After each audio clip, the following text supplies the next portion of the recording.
from other forms of trading style. We'll be talking about all those in detail through this video, and at the end of the video I'll be giving you a live demo how do you spot trades on the chart using the scalping methods.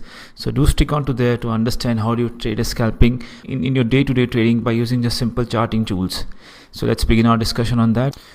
So before getting into the features and the characteristics of scalping, let us understand what are the 4 different types of trading styles. The first is day trading. So day trading is that form of trading style in which you enter and exit your trades on the same day itself. The second is swing trading. Swing trading is basically more level based trading. If you see certain swing or arc formation in the market on the charts, you get a trade based on that, and you ride on the move based on that. The third is positional trading. Positional trading is a very long-term form of trading. It is that form of trading style in which you take on a trade and you wait for the next level to come in the market and you exit your trades accordingly. And the fourth one, which is going to be a central part of discussion of this video, is the scalping. So scalping is a form of day trading, but it is more short-term than day trading also. In this form of trading, you just take a trade and make a quick profit. Sometimes the trades last for seconds also. Supposedly, if I've entered certain trade at 100 rupees and if my scalping target is 101 rupees 50 paisa, if the price is reached within a matter of seconds, you just exit your trades. So that is how the scalping works. And if I were to bifurcate these 4 kind of trading styles based on the risk to reward ratio or based on the kind of difficulty of the trade, I would say the most difficult form of trading style here is the scalping methodology. The second most difficult is day trading, the third being swing trading, and fourth being positional trading. So in all forms of trading styles, because I personally being a trader for myself for almost more than 10 years, I would say scalping is the most difficult form of trading in the market. So scalping is that form of trading style in which the whole idea of the trade is to make small profit from a small movement in the price of shares or the stock of the company. And in day trading, scalping is a term for strategy or to prioritize making high volume of small profits. So basically the idea of scalping is to take large volume transaction and make small profits out of it. That is the basic premise of doing scalping in the market. So what are the features of scalping? The first is small profit. So as you enter in a trade, the idea is to make very small profit. It is not for large profit transaction. It is sometimes for as small as 1 rupee 50 paisa on the shares of a company. You enter with large volume of shares and you make small profit out of it. There is no greed factor in this. It is just a pure market price action trade. If you see a certain amount of trade opportunities coming in, just enter your trade and make small profits out of it. The second is the limited holding period. As I've told you, it is day trading by nature, and even in day trading also it's divided into very small time frames. So the amount of holding period is very less. It is normally a few minutes to like half an hour, but sometimes even the scalping trade can end within a matter of seconds also. The third is multiple trades during the day. So this is the main attractiveness of this kind of trading style. So when you're doing trading based on scalping style, you get number of in and outs for the day. You can sometimes get about 20, 30, 40 trades in a day. So that is how fast the scalping world trading is. So you have to be very alert, very attentive, and the most important thing to understand here is not to enter too many scalping trades at one go. Focus on one trade, take that trade, make profit out of it, and then move on to your next trade in the market. And it's for a high volatile market, so we shouldn't do scalping trades based on very small volatility.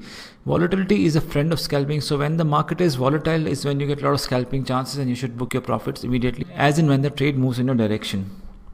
And this is the most important point of scalping. Many people ignore it, but when you are doing scalping, you have to be very focused and your decision making has to be very fast.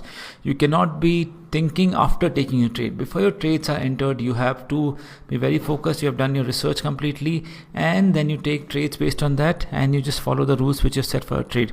Don't think too much after taking a trade. Have a set stop loss, have a set profit, and put your orders accordingly. As in when one of them is triggered or the profit is achieved, you pull out the other trade from the market. So very focused on your trades, and your decision making has to be very quick while doing scalping in the market. Now, what are the few things which we should keep in mind while taking a scalping trade? We should always look for high volume stocks. So what happens? There is no gap in the prices, and it's easier to get fill in the market.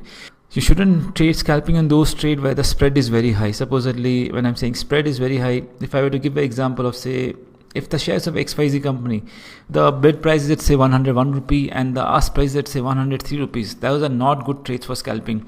You would ideally want not more than 5 paisa or 10 paisa gap between the spread of the shares. So that gives you time to exit from the market, and sometimes even if the trade goes wrong, you can book your small losses. Because if you have too high a spread, then your losses will also be bigger because you will have to exit at a very bad price in the market. So look for high volume stocks and look for stocks which have small spread in the market.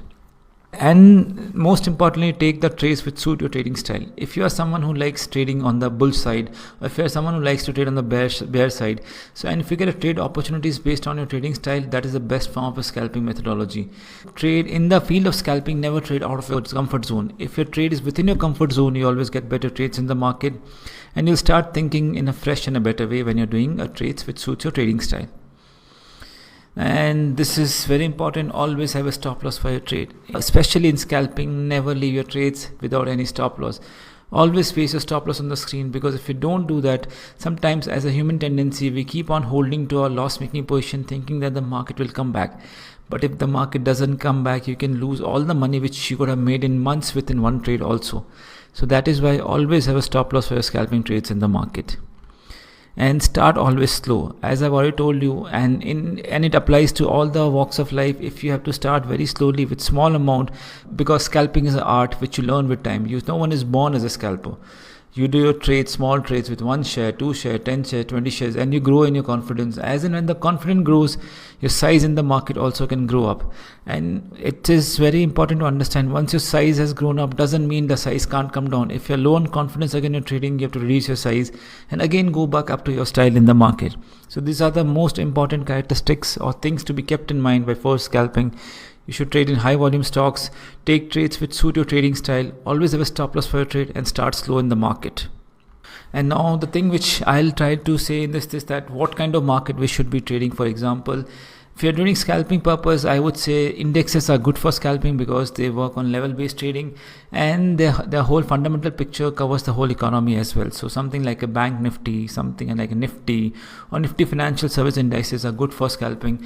And if you're looking at the stock per se, I would always say go for large cap stock. Mid cap and small caps have big spreads in their prices, but the large cap stocks have small spread on their prices, which is where it gives you good scalping opportunities in the market. Now I'll be giving a live demo of how do you take a scalping trade in the market. I have chosen the chart of Nifty here. Now if you look at this Nifty chart, I have plotted a 50 period simple moving average, and at the lower hand of the chart I have plotted a MACD, that is moving average convergence and divergence chart. So I'm taking my scalping trades when I'm getting confirmation from both the charts. And if you look at this chart, as and when the market goes towards the 50 period DMA, even the tone of MACD is bearish because it's trading below zero. So there is weakness in the market, and when the market touches that MA, it gives you a very good dip in the market and you book your profits very fast. So you have to wait for your opportunity in the market as and when the market has come again back closer to the 50 period moving average. And if the MACD is still supporting my view of bearishness in the market, I take my short position and book my profit. You got multiple trade opportunities in the market here. As and when the market went towards the MA, you got a short in the market and you book your profit immediately in the market. Always have a stop loss above the MA here. If the stop loss gets triggered, it's well and good. Sometimes the stop loss get triggered in a false way, but that's how the nature of trading is. Sometimes even your right trades also have to book losses, but which is fine. If you follow your trading discipline, you're bound to make money in this market. And if you move towards the right hand of the chart, you saw that the MACD has gone towards the positive territory. So the 50 period on the downside didn't hold. So these are the trades which we should avoid, because MACD gave you a positive divergence on the upside. So scalping short was never a question. You just had to avoid this trade.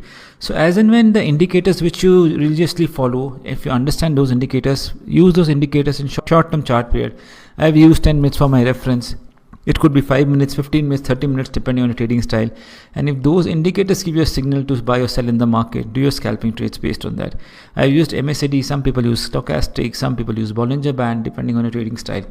So for the reference sake, I have used 50 period moving average and MACD to give you a demo of how to use scalping in the market. The second example is the case of TCS here. If you look at the chart of TCS, again I've used a 50 period moving average and I've used MACD, that is moving average convergence divergence. There is positive divergence in the market and the market is trading above zero. So as and when the market came from up on the downside, as and when the market came near the simple moving average, it gave you a buying opportunity market. and there was still a positive divergence in the market, so you got good scalping buy in the market.